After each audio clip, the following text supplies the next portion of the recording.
5 tips जिन्हें follow करके आप आरजीपीवी एग्जाम में बहुत ही अच्छा लिख सकते हो। बहुत सारे स्टूडेंट्स का क्वेश्चन होता है कि लाइक उनको आता सब है, वो लिखते हैं पूरा है, लेकिन टाइम खत्म हो जाता है और पेजेस बच जाते हैं पूरे। एंड एक बार को आरजीपीवी जैसे 3 घंटे के एग्जाम में टाइम बच भी जाए तो भी लाइक पेजेस भरते ही नहीं है। 20 पेज के बाद तो समझ में ही नहीं आता कि लिखना क्या है। सी पेजेस भरना इंपॉर्टेंट नहीं है, परफेक्टली रिलेटेबल लिखना इंपॉर्टेंट है। वीडियो को स्किप नहीं करोगे तो समझ जाओगे अच्छे से। एंड वीडियो के एंड में एक बहुत ही खतरनाक टिप बताऊंगा, एकदम हार्ड वाला बोनस टिप, जिसको करके जाओगे तो भाई समझो एग्जाम से होता है एकदम खतरनाक वाला लिख के आने वाले हो। सो हेलो नमस्ते अस्सलाम वालेकुम, मैं हूं Farooq, third year student of CSE. चलिए शुरू करते हैं without wasting any time. Number 1 tip है, plan your answers before writing. Like लिखने से पहले आंसर्स को प्रॉपर प्लान करो कि लिखना क्या है। फॉर एग्जाम्पल तुम्हारे पास क्वेश्चन पेपर आया तो पहले ही पैनिक मत हो जाओ कि पहले क्वेश्चन से ही सॉल्व करना स्टार्ट कर दो। पहले पूरे क्वेश्चन पेपर को पढ़ो, 1 से 8 तक एक एक क्वेश्चन को प्रॉपर पढ़ो। 5 मिनट टाइम दो उसमें।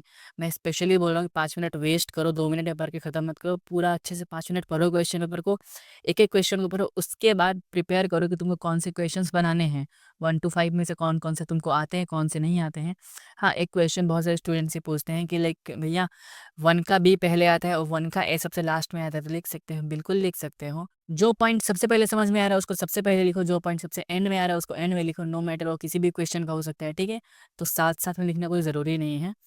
पूरे क्वेश्चन को पहले पढ़ो, प्लान करो कि तुमको कौन से आंसर्स आते हैं प्रॉपर, उसके बाद लिखो। क्योंकि लिखने के बीच में अगर सोचने बैठोगे ना कि ये क्वेश्चन आता है ये नहीं आता है, तब तो भाई बहुत लंबा टाइम निकल जाएगा। Tip 2 is the most important tip. मैंने इस चीज़ को बहुत सारी वीडियो में बताया हुआ है कि पॉइंटर्स का यूज करो, एग्जांपल्स का यूज करो, पैराग्राफ्स का यूज करो और डायग्राम्स का यूज करो। आंसर शीट में बड़े बड़े पैराग्राफ्स को कोई नहीं देखता, सब छोटे पैराग्राफ्स प्रेफर करते हैं। दिखने में भी अच्छा लगता है, लिखने में भी प्रॉब्लम नहीं होती है। लाइक बड़े आंसर्स को तोड़ के छोटे छोटे पॉइंट्स से बना दो, इससे क्या देखने वाले को बहुत अच्छा लगता है एंड लिखने में बहुत ही आसानी होती है।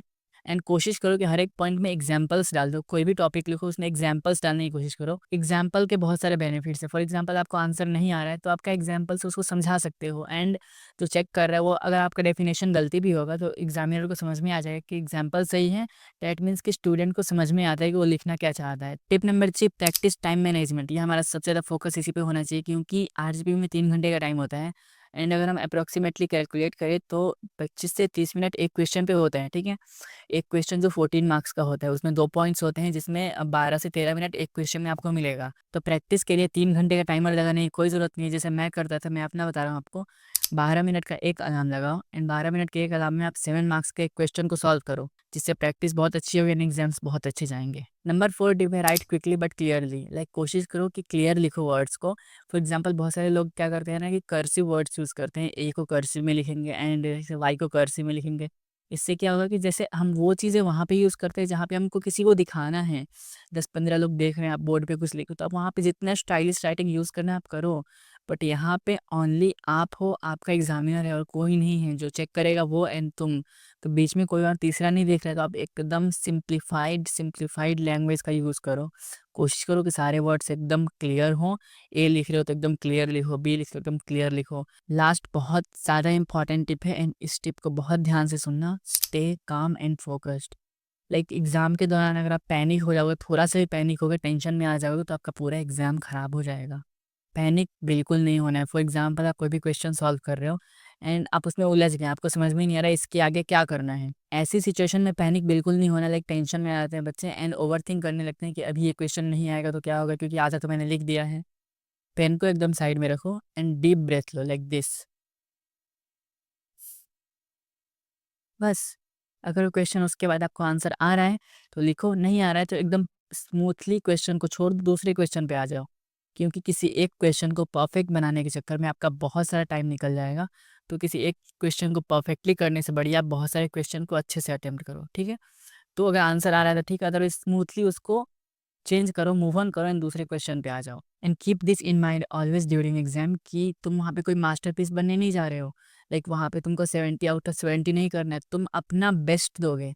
तुम जितना अच्छा कर सकते हो अपने हिसाब से उतना अच्छा करोगे। ऐसा नहीं कि तुम पे कोई लोड नहीं है कि तुमको 70 में 70 ही लाने हैं। अपना तुम बेस्ट दो, जितना तुम कर सकते हो, जितना पोटेंशियल है तुम्हारे अंदर, बस इनफ। इतने टिप्स को फॉलो करें। एंड मैंने बताया था एक लास्ट बहुत ही बोनस टिप दूंगा जो कि बहुत ही इंपॉर्टेंट है एग्जाम पॉइंट ऑफ व्यू से, वो है कि एक्सपेंड वर्ड्स। लाइक जैसे मैंने बताया कि इसका मेन मोटिव यही था कि एग्जाम्स में अच्छे से कैसे लिखना है एंड अगर आंसर्स कम आ रहे हैं तो उनको एक्सपेंड कैसे करना है। उसके लिए आप फ्रेजेस का यूज़ करो। जो छोटे वर्ड्स होते हैं उनके जो बड़े फ्रेज होते हैं उनको यूज़ करो, एक्सपेंडेड फॉर्म। फॉर एग्जाम्पल मैं बता रहा हूँ, जैसे मैंने कुछ ये 12 वर्ड्स लिखे हैं दोनों साइड आपको दिख रहे होंगे। ये जो वर्ड्स हैं ये सारे एक्सपेंडेड वर्ड्स हैं। फॉर एग्ज़ाम्पल जहाँ पे आप बिकॉज़ यूज़ कर रहे हो वहाँ पे आप इस बड़े सेंटेंस को यूज़ कर सकते हो। जैसे ये है the particular reason for this is due to this circumstances. ऐसे आप अपने आंसर को लॉन्गर बना सकते हो एंड इसमें कुछ गलत भी नहीं है क्योंकि आपने पूरा सही लिखा है, ठीक है? एंड जैसे यहाँ पे एक बहुत इंपॉर्टेंट वर्ड है फॉर, जिसको हम लोग बहुत ज़्यादा यूज़ करते हैं एग्ज़ाम्स में। फॉर के लिए आप डायरेक्टली ये लिख सकते हो कि this is done for the exact purpose of achieving success को छोड़ दो, इतना लिख लो।